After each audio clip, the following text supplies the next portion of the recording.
Assalamualaikum warahmatullahi wabarakatuh. Kembali kita melanjutkan materi pada minggu yang lalu, masuk pada materi format dokumen pengolah kata atau submateri paragraf. Adapun kompetensi dasar, yakni mengevaluasi paragraf deskriptif, argumentatif, naratif, dan persuasif. Kemudian tujuan pembelajarannya adalah setelah mengikuti kegiatan pembelajaran daring di Google Classroom dan WhatsApp Group menggunakan pendekatan saintifik dan project-based learning, menggali informasi, berdiskusi, tanya jawab, dan melakukan praktek langsung, diharapkan peserta didik mengetahui pengertian dari paragraf, kemudian menyebutkan macam-macam paragraf. Kemudian siswa dapat mencontohkan cara membedakan paragraf deskriptif, argumentatif, naratif, dan persuasif dengan baik dan santun. Adapun teknik penilaiannya, yang pertama kehadiran, kemudian perilaku pembelajaran daring, tugas mandiri, kemudian UH, UTS, UAS, dan mungkin nanti kita akan praktek pada waktu nanti masuk. Kemudian materi yang pertama, asal mula paragraf. Paragraf merupakan sebuah kata yang diadopsi dari bahasa Yunani, paragrafos, yang berarti menulis di samping atau tertulis di samping. Sedangkan menurut istilah tata bahasa Indonesia, pengertian paragraf yaitu suatu kumpulan kesatuan pikiran yang lebih tinggi serta lebih luas daripada kalimat. Paragraf atau alinea merupakan sekumpulan kalimat yang saling berkaitan antara kalimat yang satu dengan kalimat yang lain. Paragraf juga disebut sebagai karangan singkat karena dalam bentuk inilah penulis menuangkan ide atau pikirannya sehingga membentuk suatu topik atau tema pembicaraan. Kerangka paragraf. Yang pertama, dimulai dengan kalimat topik yang menyatakan gagasan utama paragraf, memberikan detail pendukung untuk mendukung gagasan utama, ditutup dengan kalimat penutup yang menyatakan kembali gagasan utama. Macam-macam paragraf berdasarkan letak kalimat utamanya. Yang pertama, paragraf deduktif adalah paragraf yang dimulai dengan mengemukakan persoalan pokok atau kalimat topik, kemudian diikuti dengan kalimat-kalimat penjelas. Sebagai contoh, kemauannya sulit untuk diikuti. Dalam rapat sebelumnya sudah diputuskan bahwa dana itu harus disimpan dulu.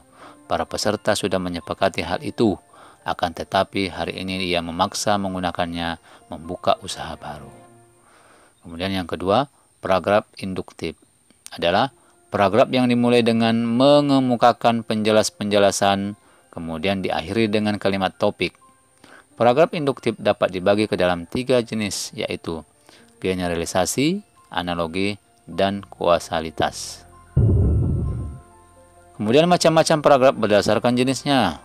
Ada 5. Yang pertama, argumentatif, eksposisi, deskriptif, naratif, persuasif. Yang pertama, argumentatif atau argumentasi adalah paragraf yang mengemukakan suatu pendapat beserta alasannya. Ciri-cirinya ada pendapat dan ada alasannya. Sebagai contoh, keberhasilan domain ini memang tidak mudah diukur sebab domain tersebut menyangkut hal yang sangat rumit, bahkan terkait dengan meta penampilan. Siswa yang kadang-kadang tidak kelihatan membentuk karakter manusia memang membutuhkan pengorbanan, sebagaimana yang dilakukan negara-negara maju seperti Jepang, Singapura, dan Malaysia. Mereka bisa maju karena memiliki banyak orang yang pintar dan berkarakter. Dan yang kedua, eksposisi adalah paragraf yang menginformasikan suatu teori, teknik, kiat, atau petunjuk sehingga orang membacanya dengan akan bertambah wawasannya. Ciri-cirinya adalah informasi. Contoh misalnya dalam buku sejarah tentang Batsul Masail. Kemudian yang ketiga adalah paragraf deskriptif. Adalah paragraf yang menggambarkan suatu objek sehingga pembaca seakan bisa melihat mendengar, atau merasa objek yang digambarkan itu. Objek yang dideskripsikan dapat berupa orang, benda, atau tempat. Ciri-cirinya ada objek, ada yang digambarkan. Contohnya, perempuan itu tinggi semampai, jilbab warna ungu yang menutupi kepalanya membuat kulit wajahnya yang kuning nampak semakin cantik. Matanya bulat bersinar, disertai bulu mata yang tebal, hidungnya mancung sekali, mirip dengan para wanita Palestina. Jadi objek orangnya ada, objeknya, kemudian ada yang digambarkan. Kemudian yang keempat adalah narasi. Adalah paragraf yang menceritakan suatu kejadian atau peristiwa. Ciri-cirinya ada kejadian, ada pelaku, dan ada waktu kejadian. Sebagai contoh di bawah bisa dibaca. Kemudian yang kelima adalah persuasif.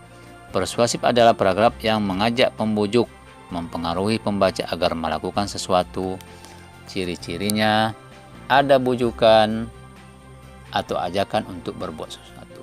Yang contoh, ayo kita bergotong royong membersihkan sampah di halaman sekolah. Saya membujuk orang untuk datang bergotong royong, kemudian untuk membersihkan halaman di sekolah. Itulah tadi materi pembelajaran kita. Saya kira sudah mengerti. Di akhir pembelajaran ini ada tugas mandiri, silakan dikerjakan. Buatlah sebuah cerita tentang pengalaman kalian sendiri yang di dalamnya terdapat paragraf deskriptif, eksposisi, kemudian argumentatif, naratif, dan persuasif menggunakan bahasa sendiri. Demikian yang Bapak bisa sampaikan. Terima kasih. Assalamualaikum warahmatullahi wabarakatuh.